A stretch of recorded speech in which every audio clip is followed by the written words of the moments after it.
नमस्कार, मैं हूं अरविंद श्रीवास्तव। आप देख रहे हैं हमारा कार्यक्रम हेल्थ नाउ। हमारे हेल्थ नाउ कार्यक्रम में आपका स्वागत है। दर्शकों, जैसा कि आप जानते हैं कि इस समय कोरोना का काल चल रहा है। सभी देशवासी, चाहे हम हों, आप हों, हमारी सरकारें, सभी चिंतित हैं। कोरोना से बचने का उपाय क्या है?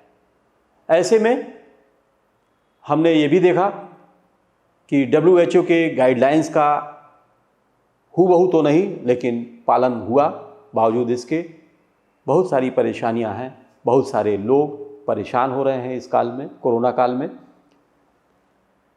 आयुर्वेद पर हम आज बात करना चाहते हैं। एलोपैथी की विधाएं जो सर्वज्ञ है, तमाम दवाइयां हैं, इंजेक्शन है, वैक्सीन है, इसके बावजूद तमाम लोग अभी इससे निजात नहीं पा सके हैं। ऐसे में हमारी नज़र जाती है थोड़ी बहुत अन्य दूसरी पैथियों पर। आयुर्वेद का हमारा नाता आज का नहीं है, सदियों पुराना है। कह सकते हैं हमारी संस्कृति से जुड़ी हुई है आयुर्वेद विधा। आज हम इसी आयुर्वेद विधा से जुड़े एक ऐसे वैद्य से आपका परिचय कराएंगे जो कुछ इस बीमारी से के बारे में बताएंगे, निजात दिलाने की कोशिश करेंगे और आपको सुनना होगा वो क्या कह रहे हैं। तो हमारे साथ मौजूद है इस समय वैद्य डॉक्टर घनश्याम शुक्ला। बहुत बहुत स्वागत है डॉक्टर घनश्याम शुक्ला जी। हमारे साथ हमारे बहुत सारे दर्शक मौजूद हैं जो आपकी बातों को सुनना चाहते हैं।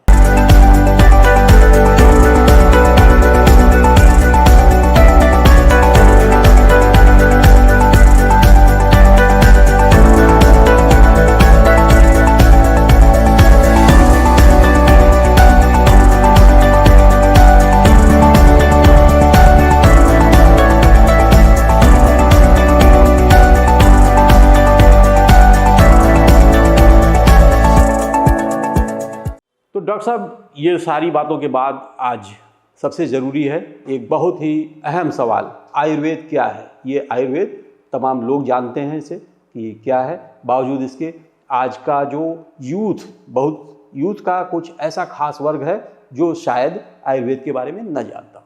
तो हम इसलिए भी आपसे धृष्टता कर रहे हैं इस सवाल का कि आयुर्वेद क्या है। कृपया संक्षेप में बताने की कोशिश करें।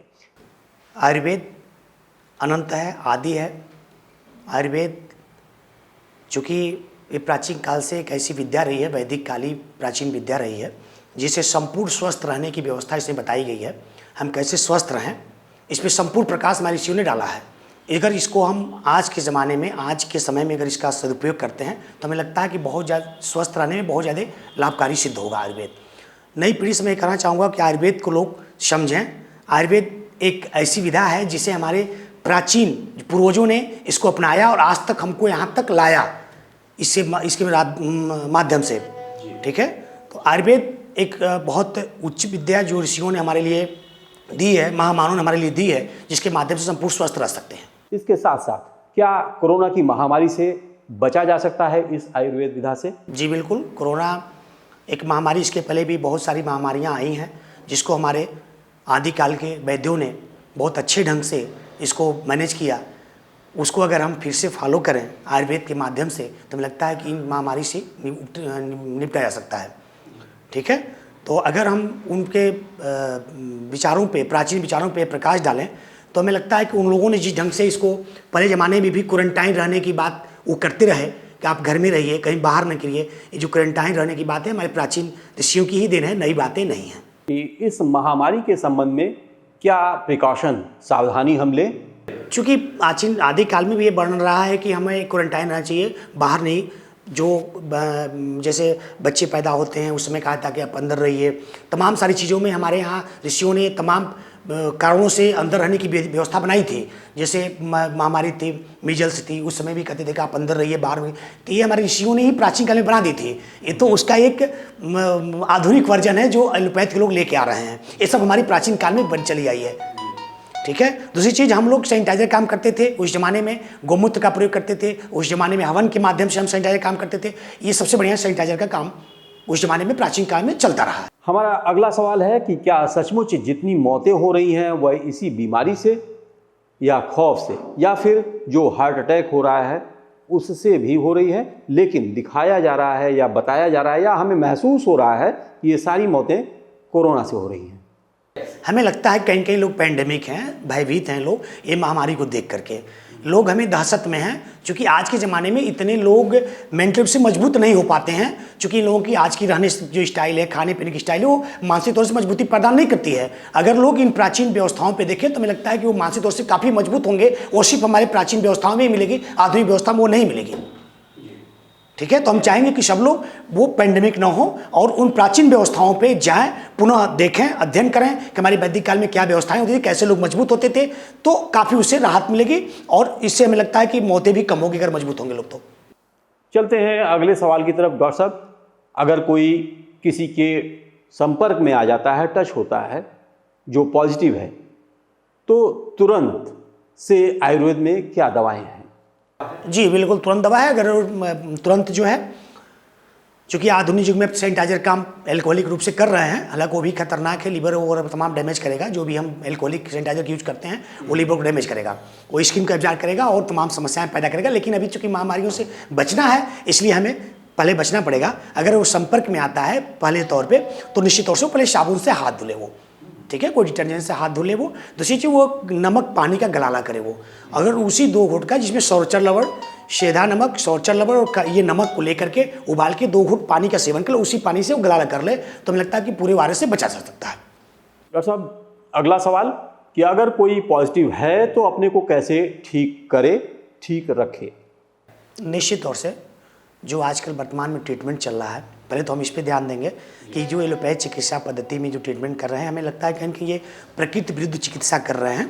ठीक है, प्रकृति विरुद्ध चिकित्सा का मतलब ये है कि चूँकि हेमंत और शिशिर ऋतु में कफ का संचय होता है, और जैसे ही चूँकि मेरी बॉडी प्राकृतिक है, नेचर से बिल्कुल प्रभावित होती है, तो सूर्य चूँकि उत्तरायण और दक्षिणायन 2 काल होते हैं, जिसे आदान और विषर काल कहा जाता है। तो जैसे ही वसंत ऋतु आती है, वैसे सूर्य हमारे आदान काल की तरफ चले जाते हैं। आदान काल मतलब उत्तरायण चले जाते हैं, वो डायरेक्ट मनुष्य के ऊपर गर्मी पड़ती है, और जो हेमंत और शिशिर ऋतु में जो कफ का संचय हुआ रहता है, वो लगता है पिघलने, और पिघल करके वो क्या होता है, प्रसरावस्था में चला जाता है, प्रकोपावस्था नहीं, प्रकोपावस्था में।